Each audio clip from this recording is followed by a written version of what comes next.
loving the look. And those nails, tell me about them.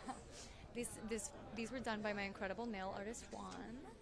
Isn't he the most talented? He does me for all like major events. He's a genius, and he does this all on his own. He's like, I made this, and I'm like, what? My brain doesn't work like that. Well, how excited are you for tonight performing at MSG? I'm very excited. I already went on, so I'm like, now I'm chilled. Because at first I was like, nobody talk to me. Because it's Madison Square Garden. Like, I was like... Legends have played here. No, I know. You know what's funny? I felt the pressure all week leading up to it. And then I felt like tonight, as I walked on the stage, I was like, oh. Like, it just felt really, like, warm. And the audience felt so warm and kind. And I feel like in moments where you're like, I might pass out right now, it's always like, everybody's here to have a good time. You know, they want you to have fun as much as you want them to have fun, and it just melts it all away. I mean, it's a perfect way to kick off the holidays as well. Any special holiday tradition? I'm just dead that it's like, my perfect way to kick off the holidays is probably performing at MSG. You should try it. Do I have holiday traditions? Not really anymore. I mean, my family and I are so scattered all over the globe. It's just kind of a miracle when we can all like be in the same place. I definitely feel like my friends and I are super intentional about having like, you know, like a Friendsgiving for Christmas. Like we have a Christmas day just for us. So my best friend and I, Veronica, who's like my soulmate, we usually take time like after we've done the family stuff to like ground. We have our own Christmas. We like sleep over, jammies, cookies. Turn all the phones off, you know. I call that Friendsmas. Friendsmas. I'm so tired. I literally was like Friendsgiving, but for Christmas. Friendsmas. Come on, Chloe.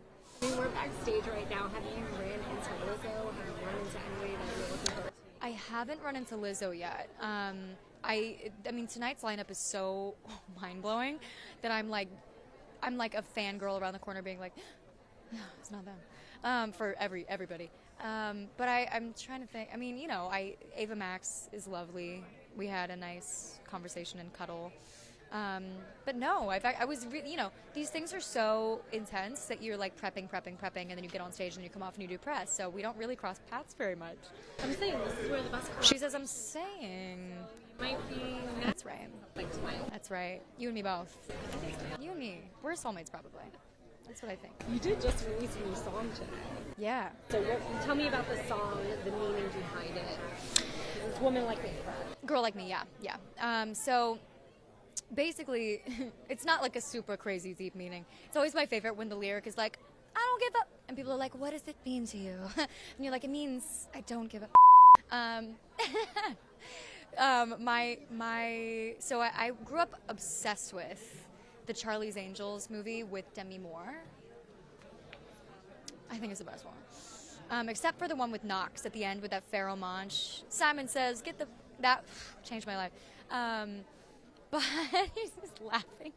But when I was a kid and I had like the Charlie's Angels VHS box set, to date myself, and Demi Moore at the end, like she has her fur coat and she's in front of the fireplace and you find out that she's like behind the whole thing, spoiler.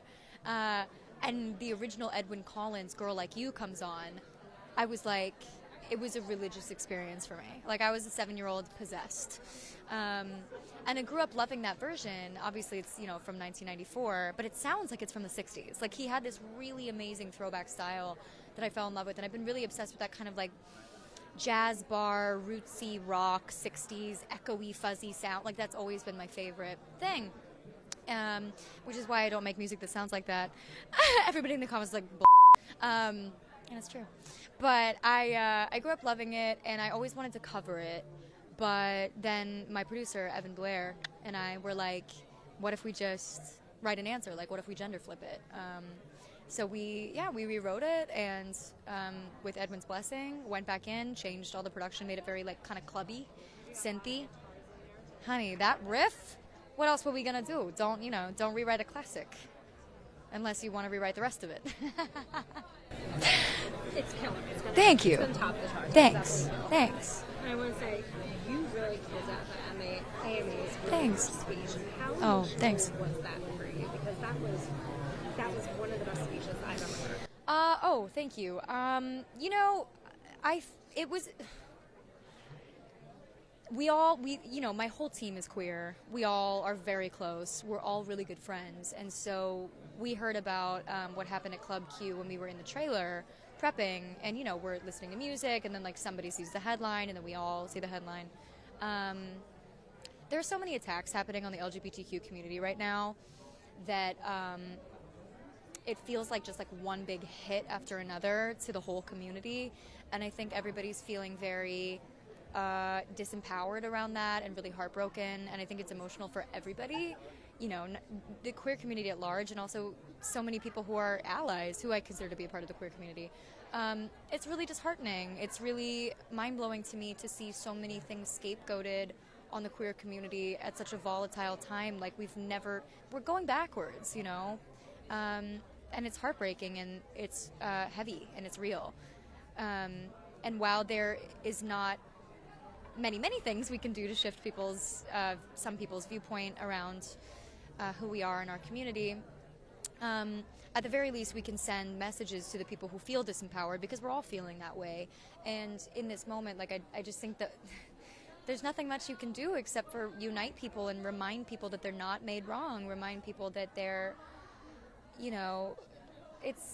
it's hard being a kid looking at what's happening now and knowing who you are at an early age. It's hard for anybody at any age.